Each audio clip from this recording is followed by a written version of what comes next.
Halo, Assalamualaikum warahmatullahi wabarakatuh. Ketemu lagi di pembelajaran penilaian aset keuangan. Kali ini adalah pertemuan kita yang ke-12. Kita membahas mengenai residual income valuation atau penilaian penghasilan sisa. Dalam materi ini kita akan belajar, di part pertama kita akan belajar mengenai cara menghitung dan menafsirkan sisa pendapatan dan tindakan terkait, misalnya nilai tambah ekonomi dan nilai tambah pasar. Kemudian kita juga akan belajar mengenai penggunaan model pendapatan residual. Yang ketiga, kita akan belajar mengenai cara menghitung nilai masa depan dari pendapatan sisa dengan nilai buku saat ini, perkiraan pertumbuhan pendapatan dan rasio pembayaran dividen yang diasumsikan. Kemudian yang keempat, kita akan belajar menghitung nilai intrinsik saham biasa menggunakan model pendapatan residual. Dan yang kelima, di part satu ini kita akan pelajari mengenai determinan fundamental atau pendorong pendapatan residual. Dalam residual income atau pendapatan residual, model pendapatan residual dari nilai ekuitas telah menjadi alat yang diakui secara luas di praktek investasi dan berbagai penelitian. Secara konseptual, pendapatan residual adalah pendapatan bersih dikurangi biaya atau pengurangan untuk biaya peluang pemegang saham biasa dalam menghasilkan laba bersih. Jadi, untuk pendapatan residual ini adalah pendapatan bersih dikurang dengan biaya peluang pemegang saham biasa dalam menghasilkan laba bersih. Sisa pendapatan setelah memperhitungkan biaya seluruh modal perusahaan. Daya tarik modal pendapatan residual berasal dari kekurangan akuntansi tradisional.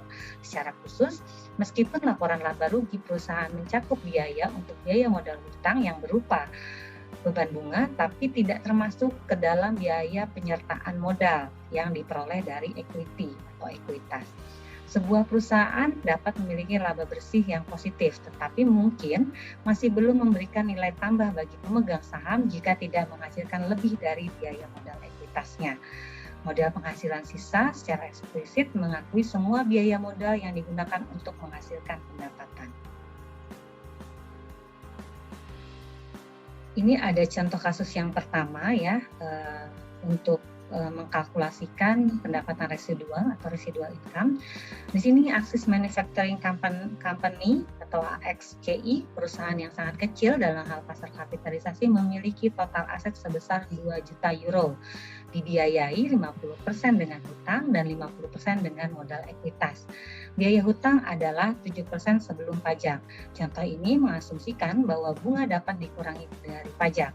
Jadi biaya utang setelah pajak adalah 4,9%. Biaya modal ekuitas adalah 12%. Perusahaan memiliki laba sebelum bunga dan pajak atau EBIT, earning before interest and tax, sebesar 200.000 euro dan tarif pajak sebesar 30%. Laba bersih AXCI dapat ditentukan sebagai berikut. Ya, diketahui bahwa EBIT-nya sebesar 200.000 euro.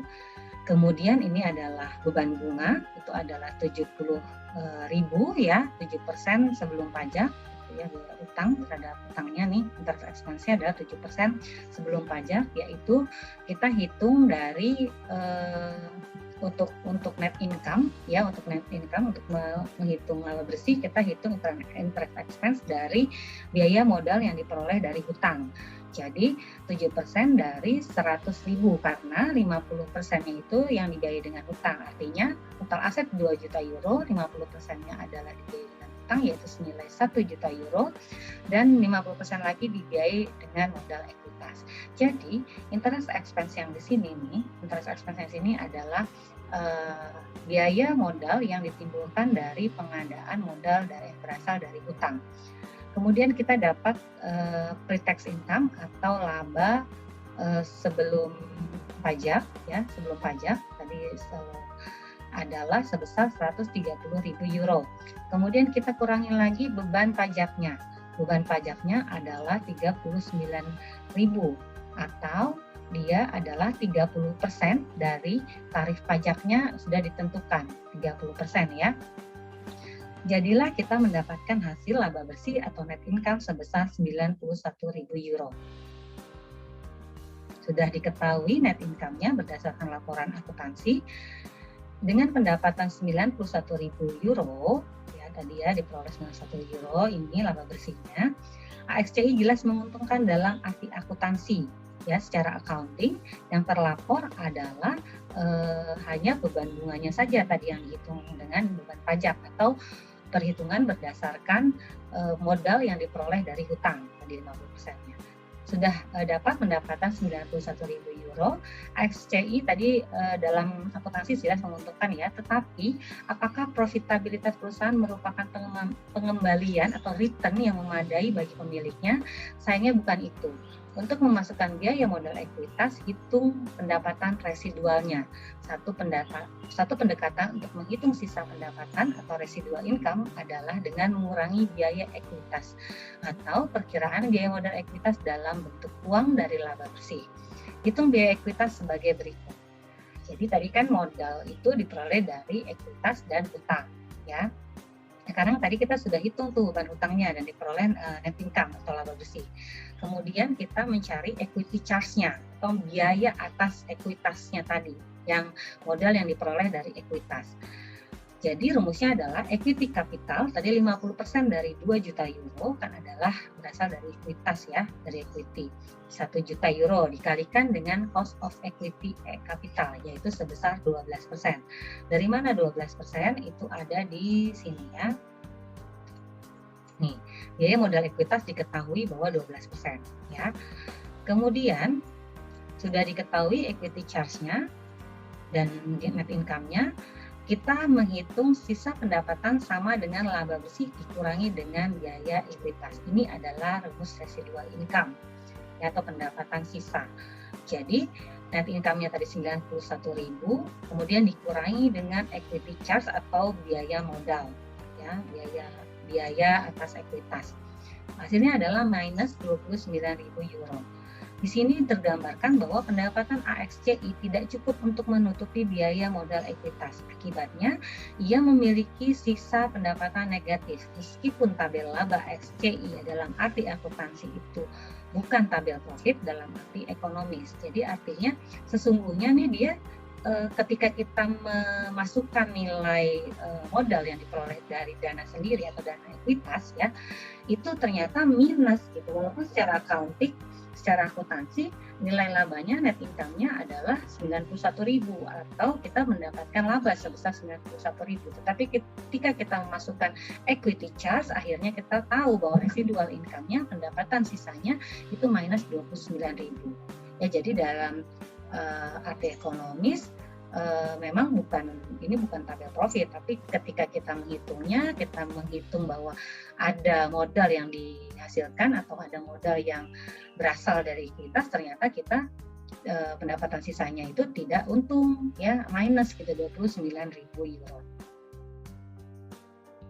Kemudian dalam case 1, pendapatan residual dihitung berdasarkan pendapatan bersih dan biaya untuk biaya modal ekuitas. Analis juga akan menemukan pendapatan lain untuk menghitung pendapatan residual yang memberikan hasil yang sama dengan asumsi tertentu. Dalam pendekatan kedua, yang mengambil perspektif dari semua penyedia modal, baik hutang dan ekuitas, biaya modal, yaitu total biaya modal perusahaan dalam bentuk uang, dikurangi dari pajak setelah laba usaha perusahaan. Dalam kasus yang tadi, kasus pertama ya, AXCI biaya modal adalah 169.000. Itu diperoleh dari equity charge tadi yang 12%, dikalikan dengan 1 juta, ya, yang diperoleh dari ekuitas biaya modalnya, jadinya dapat 120.000 euro. Kemudian debt charge-nya adalah 7%, dikurangi dan dikalikan dengan 1 min tax, dikalikan dengan 1 juta euro, hasilnya adalah 49.000. Jadilah total capital charge-nya, ini dia menggabungkan ya, ini pendekatan kedua menggabungkan biaya modal yang diperoleh dari ekuitas dan biaya modal yang diperoleh dari hutang. Jadi setelah digabungkan ternyata charge of capital-nya atau biaya modalnya adalah sebesar 169.000 euro. Jadi laba bersih perusahaan setelah pajak atau net operation profit after tax adalah 140.000 euro. Ini adalah perhitungan dari 200.000 euro dikurang dengan 30% pajak.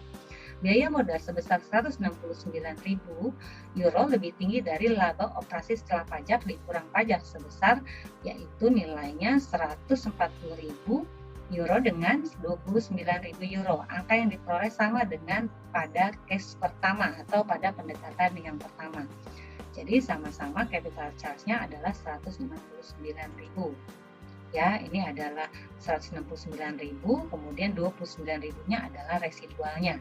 Residual income-nya sama ya, charge-nya 29.000. Kita lihat dalam nanti ada slide berikutnya yang akan menerangkan perbandingan antara pendekatan 1 dan pendekatan 2. Seperti yang diilustrasikan pada tabel tadi, kedua pendekatan menghasilkan hasil yang sama. Dalam kasus ini karena dua asumsi. Pertama, contoh ini mengasumsikan bahwa biaya marginal utang sama dengan biaya utang saat ini, yaitu biaya yang digunakan untuk menentukan laba bersih. Secara khusus, dalam hal ini misalnya setelah beban bunga pajak atau after interest dan tax, yang tergabung dalam laba bersih yaitu 49.000 yang berasal dari 70.000 dikalikan dengan 1 min tax, sama dengan biaya utang setelah pajak yang dimasukkan ke dalam beban modal. Kedua, contoh ini mengasumsikan bahwa bobot yang digunakan untuk menghitung beban modal berasal dari nilai utang dan ekuitas. Secara khusus ia menggunakan bobot 50% utang dan 50% ekuitas. Nah, ini adalah tabel perbandingan perhitungan dari dua alternatif pendekatan tadi. Ini tabelnya. Dengan pendekatan yang pertama, tadi net income-nya adalah 91.000, dikurangi equity charge-nya adalah 120.000. Jadilah dapat residual income-nya 29.000. Sama dengan ini, net operating profit after tax-nya adalah 140.000, kemudian capital charge-nya adalah 169.000 ya, tadi di approach atau pendekatan yang kedua. Kemudian residual income-nya adalah 29.000. Kalau mau direkonsiliasi, ini kita bisa dapat dari perhitungan tadi yang pendekatan kedua, atau kita bisa juga mau menambahkan dengan approach pertama atau pendekatan pertama ditambah dengan after tax interest expense senilai 49.000. Ini tadi juga sudah ada ya caranya ya, 70.000 dikalikan 70.000 dikalikan 1 min tax, itu hasilnya 49.000. Plus 49.000 hasilnya juga capital charge-nya untuk pendekatan kedua 169.000. Jadi bisa dua cara, bisa dipakai reconcile atau bisa juga tadi melalui pendekatan yang kedua dihitung satu persatu. Dapat residualnya sama-sama 29.000 euro dengan pendekatan pertama maupun pendekatan yang kedua. Bahwa dalam tabel terlihat bahwa perusahaan tidak profit dalam arti ekonomis juga dapat dilihat dengan membandingkan biaya modal perusahaan terhadap pengembalian modalnya. Secara khusus, beban modal perusahaan lebih besar daripada pengembalian setelah pajak atas total aset modal. Pengembalian operasi bersih setelah pajak pada total aset atau modal dihitung sebagai keuntungan dibagi dengan total aset atau total modal. Dalam contoh, laba bersih setelah pajak atas total aset adalah 7%, 140.000 dibagi dengan 2 juta, yaitu 1,45 poin persentase lebih kecil dari modal efektif perusahaan sebesar 8,45%, yaitu dari 169.000 dibagi dengan 2 juta. Kemudian materi selanjutnya kita akan belajar mengenai penggunaan sisa pendapatan dalam penelitian ekuitas. Sebuah perusahaan yang menghasilkan lebih banyak pendapatan daripada biaya untuk mendapatkan modal, yaitu satu dengan menciptakan nilai sisa pendapatan yang positif. Sebaliknya, perusahaan yang tidak menghasilkan pendapatan yang cukup untuk menutupi biaya modalnya, yaitu perusahaan yang pendapatan residunya nilainya negatif, itu akan menghancurkan sebuah nilai. Ya, jadi semua yang lain sama. Pendapatan residual yang lebih tinggi atau lebih rendah seharusnya terkait dengan penilaian yang lebih tinggi atau lebih rendah. Artinya ketika pendapatan residualnya atau residual income-nya itu rendah, ini berbanding lurus dengan penilaiannya dan dengan valuasinya. Jadi ketika residualnya negatif itu artinya rendah, berarti penilaiannya pun akan rendah. Begitu pula ketika pendapatan residual atau residual income-nya bernilai positif atau tinggi, maka penilaiannya juga akan lebih tinggi. Untuk mengilustrasikan pengaruh pendapatan residual pada penilaian tadi, penilaiannya yang dimaksud adalah penilaian ekuitas. menggunakan kasus AXCI disajikan dalam case pertama tadi dapat diasumsikan sebagai berikut. Awalnya ekuitas AXCI dijual dengan nilai buku 1 juta dengan nilai saham atau jumlah lembar saham adalah 100.000 saham yang beredar. Dengan demikian nilai buku per saham AXCI dan harga saham awal keduanya adalah 10. Ya, 1 juta dibagi dengan 100.000. Laba per saham atau IPS adalah 0,91, itu dari 91 euro dibagi dengan 100.000 lembar saham. Penghasilan akan terus berlanjut pada level saat ini tanpa batas. Semua laba bersih diasumsikan dibagikan secara dividen atau dibagikan sebagai dividen. Karena AXCI memperoleh biaya ekuitas seperti yang ditunjukkan pada kasus pertama tadi, harga saham perusahaan harus turun. Mengingat informasi tersebut, AXCI menganjurkan nilai 29.000 per tahun yang sama dengan 0,29 per lembar saham. Ya, didiskon dengan biaya 12% dari ekuitas, nilai sekarang adalah 2,42. Caranya adalah 0,29 dibagi dengan 12%. Harga saham saat ini dikurangi nilai sekarang dari nilai yang dianjurkan sama dengan 7,58. Nilai dianjurkan maksudnya adalah nilai yang tidak sesuai, ya, nilai yang menurun gitu. Cara lain untuk melihat data ini adalah dengan mencatat bahwa hasil pendapatan atau earning EP untuk tidak ada pertumbuhan perusahaan adalah perkiraan tingkat pengembalian yang diharapkan. Oleh karena itu, ketika harga mencapai titik di mana E per P sama dengan earning per price sama dengan tingkat pengembalian ekuitas yang disyaratkan, investasi dalam saham diharapkan hanya untuk menutupi tingkat pengembalian yang diperlukan saham. Dengan IPS sama dengan 0,91 euro, hasil pendapatan atas 12% yang wilayah AXCI, ketika harga sahamnya adalah 0,58. Ini hasil dari 0,91 atau dengan 12%. Dengan harga saham 0,58 atau nilai pasar ekuitas AXCI adalah 758,33 euro atau dikatakan dengan lembarnya, ya. Akan sebuah perusahaan memiliki pendapatan residual negatif akan mengarahkan untuk menjual dengan total nilai buku. Dalam contoh ini, rasio harga pada buku atau price to book value AXCI pada tingkat diskon dari nilai buku yang sebaliknya, jika AXCI memperoleh pendapatan residual negatif, maka sahamnya harus dijual dengan premi terhadap nilai buku. Singkatnya, pendapatan residual yang lebih tinggi diharapkan terkait dengan harga pasar yang lebih. Nah, ini adalah penjelasan dari penggunaan sisa pendapatan dalam penilaian ekuitas.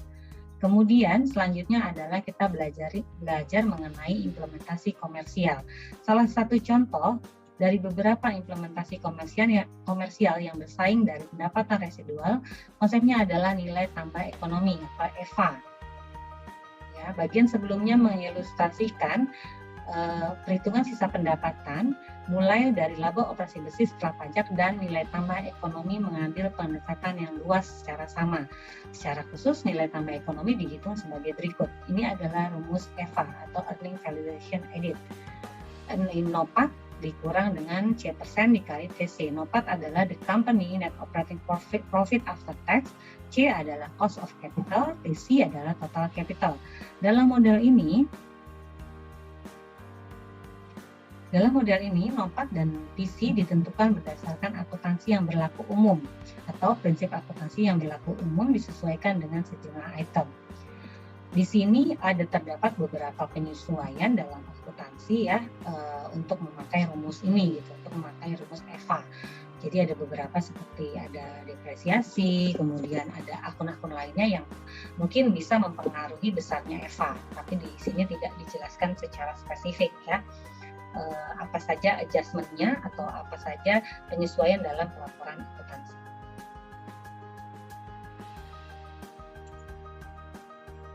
Karena penyesuaian tadi yang ada beberapa hal yang dilakukan dalam menghitung EVA, hasil numerik akan berbeda yang diperoleh akan berbeda secara umum daripada yang dihasilkan dari penggunaan perhitungan sederhana yang disajikan dalam kasus pertama. Dalam praktiknya, penilaian pendapatan residual umum atau non-branded juga mempertimbangkan pengaruh model akuntansi pada hasil yang dilaporkan. Penyesuaian analis terhadap hasil akuntansi yang dilaporkan dalam memperkirakan pendapatan residual bagaimanapun umumnya akan mencerminkan beberapa perbedaan dari set atau model yang sudah ditentukan oleh EVA. Seiring waktu, perusahaan harus menghasilkan keuntungan ekonomi agar nilai pasarnya meningkat.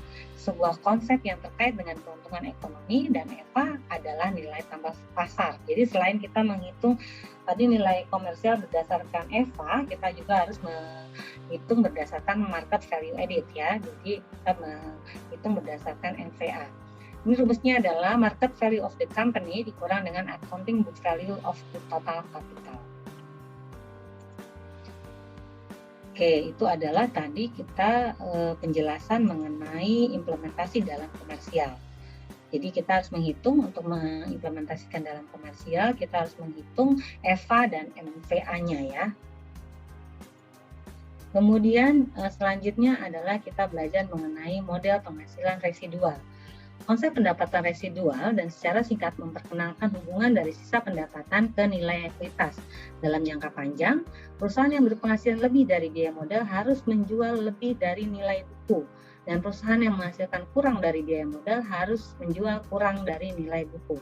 Valuasi model penghasilan residual menganalisis nilai intrinsik ekuitas sebagai jumlah dari dua komponen, yaitu nilai buku ekuitas saat ini dan nilai sekarang dari sisa pendapatan masa depan yang diharapkan. Jadi untuk mengevaluasi model penghasilan residual, kita harus tahu atau kita harus menghitung nilai buku ekuitas saat ini dan nilai sekarang dari sisa pendapatan masa depan yang diharapkan. Perhatikan bahwa ketika perubahan dilakukan dari nilai total ekuitas pemegang saham menjadi secara langsung saham biasa, laba per saham daripada laba bersih digunakan. Berdasarkan model pendapatan residual, nilai intrinsik saham biasa dapat dinyatakan sebagai berikut. Ini rumusnya untuk perhitungan value of share of stock today, atau nilai share atau nilai saham hari ini adalah rumusnya V0 sama dengan B0. Kemudian ini ada keterangannya ya. Jadi B0 adalah current per share, book value of equity. Kemudian BT adalah expected per share, book value of equity at any time atau tahun ke T. Kemudian R ada required rate of return on equity investment atau cost of equity. ET adalah expected EPS for periode ke T. Jadi EPS yang diharapkan pada tahun ke T. Kemudian RI adalah expected per share residual income atau residual pendapatan sisa yang diharapkan per share-nya gitu ya dalam tahun ke T. Oke, ini ada contohnya ya, contoh untuk share residual income forecast atau perkiraan untuk pendapatan sisa per share-nya. Contoh kasusnya, ada David Smith sedang mengevaluasi pendapatan sisa yang diharapkan pada akhir September 2007 dari Carrefour SA di New York ya, New York Stock Exchange. Operator yang berbasis hypermarket di Prancis dan format toko lainnya di Eropa, Amerika, dan Asia. Menggunakan beta yang disesuaikan sebesar 0,72 relatif terhadap indeks CAC 40. Obligasi pemerintah 10 tahun hasilnya adalah sebesar 4,3%. Dan perkiraan premi resiko ekuitas sebesar 7%. Smith menggunakan model penetapan harga aset modal, yaitu kita biasa sebut sebagai CAPM. Ya, untuk memperkirakan tingkat pengembalian yang diminta Carrefour atau R sebesar 9,3%. Smith memperoleh data berikut dari Bloomberg pada penutupan pada tanggal 24 September 2007. Ini adalah cara perhitungannya, ini data-datanya ya, data-datanya setelah tadi di New York Stock Exchange di tahun 2007 dan 2008 kita mendapatkan datanya. Ini datanya yang diketahui. Current market price-nya adalah 48, kemudian book value-nya per share, book value per share-nya ya, per lembar sahamnya ya adalah 31 Desember 2006, yaitu ada dari 2007 untuk tahun yang berakhir di Desember 2007 adalah 2,71, untuk tahun yang berakhir di Desember 2008 ada 2,86. Kemudian ini ada annualized dividend per share atau forecast dividennya, itu yang per share-nya adalah di tahun 2007 senilai 1,03, kemudian di 2008 adalah 1,06. Data-data ini adalah yang diketahui dari NYSE tadi. Ditanyanya adalah berapa perkiraan pendapatan residual untuk tahun fiskal yang berakhir pada Desember 2007 dan Desember 2008. Solusinya, perkiraan pendapatan residual dan perhitungan ditampilkan di slide setelah ini. Ini tadi ya year-nya, kita bandingkan 2007 dan 2008, karena tadi pertanyaannya katanya untuk tahun 2007 dan 2008. BT-1-nya, beginning book value-nya bisa dilihat 13,46 ya, ini sudah diketahui.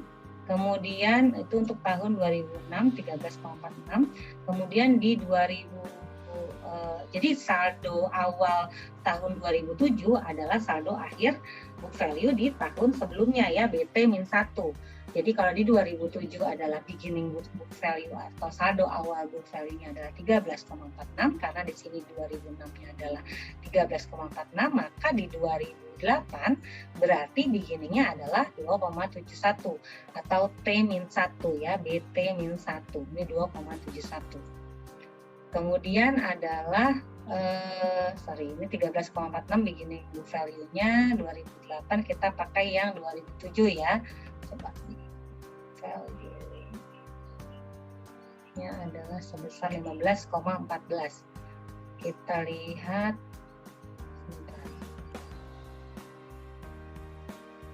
ya, tadi adalah beginning book value BT-1, berarti kalau 2007 adalah saldo akhir book value di tahun 2006. Nah, ini bisa dilihat lagi, saya ulangi ya, bisa dilihat bahwa di 2006 adalah 13,46. Ini adalah di akhir Desember 2006. Ini menjadi beginning value atau beginning book value di tahun 2007, 13,46. Kemudian untuk beginning book value BT-1 di tahun 2008 itu artinya adalah beginning book value T-1 atau endingnya di 2007. Kita lihat di sini bahwa di 2007 berarti kita lihat book value-nya ya, book value-nya senilai 15,14. Jadi ini adalah merupakan beginning atau saldo awal book value di tahun 2008. Kemudian earning per share forecast-nya adalah 2,71. Ini semua datanya ada di sini ya. Terus kemudian di 2008 2,86, ini selanjutnya 1,03, 1,06 ya, ini ada juga. Nah, kita dapat adalah forecast ending book value per share, rumusnya adalah BT-1 ditambah dengan ET kurang DT. Berarti ini ya sudah dirumuskan nih ya, 13,46 ditambah dengan 1,68. 1,68 adalah perolehan dari ET kurang DT. Ya, ini juga sama di tahun 2008 dapatlah forecast ending book value per share-nya adalah di tahun 2007 senilai 15,14, di tahun 2008 adalah senilai 16,94. Kemudian kita mengkalkulating di equity charge. Ya, kalau tadi forecasting kita forecast tadi book value per share langkah pertama ya. Kemudian kita mengkalkulate equity charge-nya. Ini adalah beginning ending value per share-nya 13,46 sama ya, ini 15,14 dikalikan multiply cost of equity yaitu 9,3%. Kita lihat di sini apakah ada informasinya tentang 9,3%-nya. Ya, ini ya ada ya, sebesar tingkat pengembaliannya yang diminta ada R-nya atau return-nya adalah 9,3%. Ini kemudian sudah 0 dikalikan 0,93 hasilnya adalah 1,25, ini adalah 1,41, yaitu sesuai rumusnya per share equity charge adalah R dikali BT-1.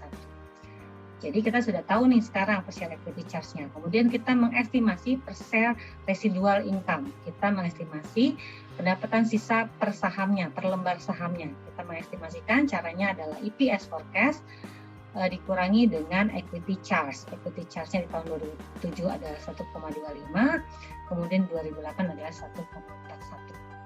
EPS forecast-nya kita lihat di sini, EPS forecast-nya ya, ini ada ya earning per share forecast-nya atau perkiraan EPS-nya adalah di tahun 2007 adalah 2,71, di 2008 adalah 2,86.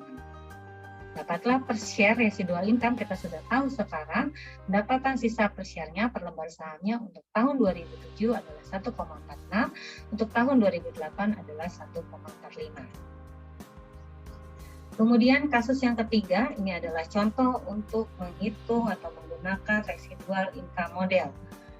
EPS yang diharapkan, ini contoh kasus ya, yang ketiga, ini adalah baru lagi ya untuk menggunakan atau using the residual income model. EPS yang diharapkan dari book properties adalah 2, 2,5, 4 untuk 3 tahun ke depan. Analis memperkirakan book akan membayar dividen 1, 1,25, 12,25 untuk ketiganya bertahun-tahun. Ya, dividen terakhir diantisipasi sebagai dividen likuidasi. Analis mengharapkan book akan berhenti beroperasi setelah tahun ketiga.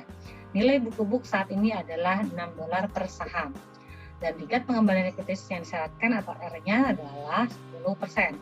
Hitung nilai buku per saham dan sisa pendapatan untuk 3 tahun ke depan. Perkiraan nilai saham menggunakan model pendapatan residual. Ini modelnya berbeda ya sama yang tadi ya, yang sebelumnya. Kalau tadi itu adalah menghitung dengan per share residual income forecast, caranya modelnya. Sekarang adalah menghitung dengan residual income model dengan menggunakan perkiraan atau forecast sekarang dengan residual income model. Ini rumusnya. V0 sama dengan B0 tambah ET, ya rumusnya ya, persamaannya. Kita langsung ke contoh soal. Yang pertama tadi kita harus hitung nilai buku, yang kita harus lakukan adalah hitung nilai buku per saham untuk pendapatan 3 tahun ke depan. Kemudian perkirakan nilai saham dengan menggunakan model pendapatan residual dengan persamaan berikut. V0 sama dengan B0 dan seperti persamaan ini ya. Itu yang kedua. Kemudian yang ketiga, kita harus mengkonfirmasikan perkiraan penilaian dalam pernyataan 2 dengan menggunakan pendapatan dividen yang didiskon, yaitu memperkirakan nilai saham sebagai nilai sekarang dari masa depan yang diharapkan dividen. Solusi 1, tadi tahap 1, kita harus menentukan nilai buku dan sisa pendapatan untuk 3 tahun ke depan. Ini ditunjukkan pada tabel berikut. Ya, ini informasinya semua sudah ada ya. BT-nya -1 tadi 6, 7, dan 8,25, kemudian IPS-nya juga sudah diketahui, kemudian D-nya atau dividen per share-nya sudah diketahui ya, 1, 1,25, dan 12,25 nih. Semua informasinya sudah ada. Kemudian ikuti saja ini alurnya sampai kita dapat residual income-nya sebesar 1,4, 1,8, dan 3,175 di tahun ketiga. Ya, kemudian kita lanjut yang kedua ya. Untuk kedua, selanjutnya kita harus menggunakan nilai dengan menggunakan model pendapatan residual. Ini tadi rumusnya ya, V0-nya. Ini adalah 6 tambah 1,4, 6 adalah beginning-nya. Ini beginning value di tahun pertama. Kemudian ditambahkan dengan 1,4 dibagi dengan 1,10 atau 1 plus 10% ya. 1 plus 10% kita lihat ya, 10% nih tingkat pengembalian diharapkan 10% ya syaratnya ya. Jadi per 1,10 pangkat N, N-nya N0, nih N per 1 ya, dari ini N0, kemudian ini adalah N-nya adalah 1 di tahun ke-1, ini adalah beginning-nya, kemudian tahun kedua, ini harusnya pangkat 1 ya, cuma nggak dilihatin karena 1,1 pangkat 1 sama dengan 1,1. Kemudian ini adalah 1,1 pangkat 3 adalah tahun ketiga. Dapatlah V0-nya adalah $11,15.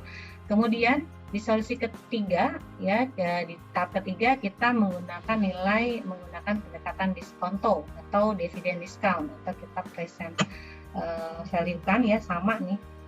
Untuk menggunakan pendekatan dividen diskon adalah rumusnya 1 per 1,10, 1,25 per 1,10 sama ya pangkat N tahun kedua, kemudian 12,25 di tahun ketiga dibagi 1,10 pangkat 3. Ini adalah menggunakan pendekatan dividen ya. Coba kita lihat dividennya nih.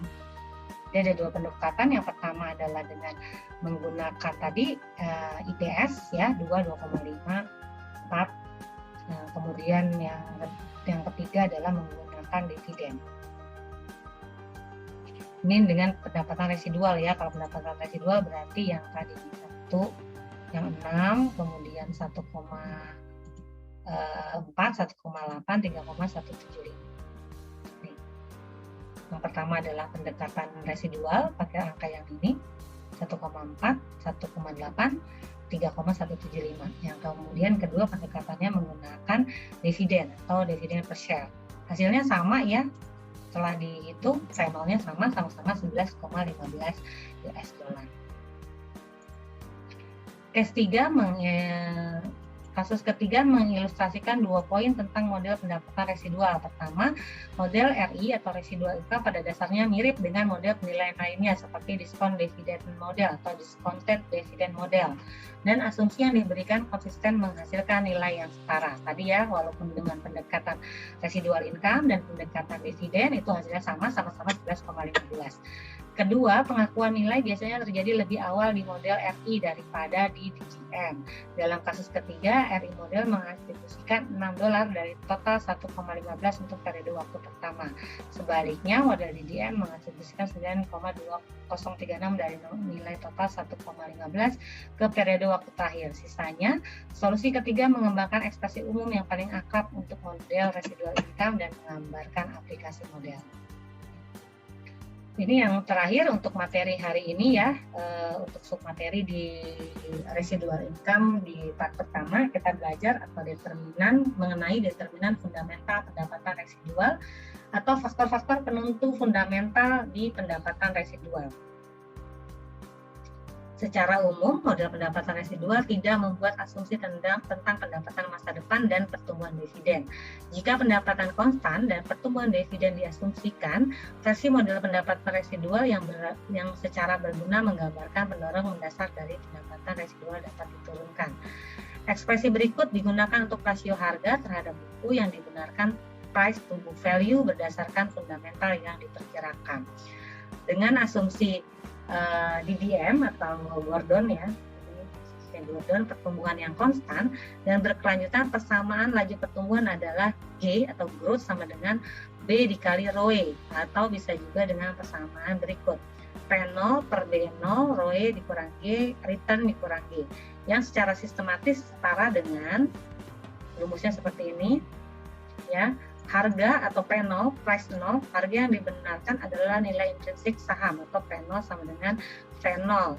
Oleh karena itu, menggunakan persamaan sebelumnya dan mengingat bahwa pendapatan residual adalah pendapatan dikurangi biaya ekuitas atau ROE dikurang R, dikalikan dengan BO dibagi dengan R min G, nilai intrinsik saham di bawah model pendapatan residual dengan asumsi pertumbuhan konstan dapat dinyatakan sebagai berikut. Ini adalah persamaan akhirnya. Ya, jadi rumusnya persamaan akhirnya untuk R yang G yang konstan atau tingkat pertumbuhan yang konstan itu adalah dengan menggunakan persamaan ini. Berdasarkan model ini, taksiran nilai suatu saham adalah nilai buku per saham atau B0 ditambah dengan nilai sekarang atau rumusnya ROE kurang R kali B0 dibagi dengan R min G dari aliran sisa pendapatan yang diharapkan. Dalam kasus sebuah perusahaan di mana ROE persis sama dengan biaya ekuitas, nilai intrinsiknya sama dengan nilai buku per saham. Persamaan ini dianggap sebagai residu tahap tunggal atau pertumbuhan yang konstan. Tadi ya model pendapatan. Jadi pakailah ini jika pertumbuhannya konstan ya. Kemudian model pendapatan residual juga paling erat kaitannya dengan rasio price to book value. Saham yang dibenarkan PD, rasionya berhubungan langsung dengan sisa pendapatan masa depan yang diharapkan. Konsep lain yang terkait erat adalah konsepnya Tobin Key, rasio nilai pasar utang dan ekuitas dengan biaya penggantian total aset, atau sesuai dengan rumusnya, Tobin Key sama dengan market value of debt and equity dibagi dengan replacement cost of total asset. Meskipun PB, Tobin Key juga memiliki beberapa perbedaan yang jelas, termasuk bilangnya nilai pasar dan dari total modal, utang serta ekuitas. Jadi ini rumusnya ya. Kemudian Tobin Key diharapkan semakin tinggi, semakin besar juga produktivitas aset perusahaan. Jika nilai nanti Tobin Key-nya makin tinggi, berarti diharapkan aset atau produktivitas aset sebuah perusahaan ini makin tinggi juga. Gitu. Ketika kita menggunakan rumus Tobin Key. Salah satu kesulitan dalam menghitung probability adalah kurangnya informasi tentang biaya penggantian dari aset. Jika tersedia nilai pasar aset atau biaya penggantian dapat lebih bermanfaat daripada menghitung penilaian dari biaya historis atau biaya-biaya yang timbul atas penyediaan aset yang sebelumnya. Demikian untuk materi hari ini. Jadi kita sampai kepada terakhir yang di sini adalah sampai ke faktor penentu atau fundamental pendapatan residual. Sekali lagi, jika ada yang kurang jelas dalam penjelasan saya, kita bisa diskusi di kelas ya nanti ya saat tatap muka melalui Zoom. Silakan bertanya tentang atau terkait materi hari ini. Dari saya kurang lebihnya mohon maaf jika ada kesalahan. Wassalamualaikum warahmatullahi wabarakatuh. Sampai ketemu di kelas. Terima kasih.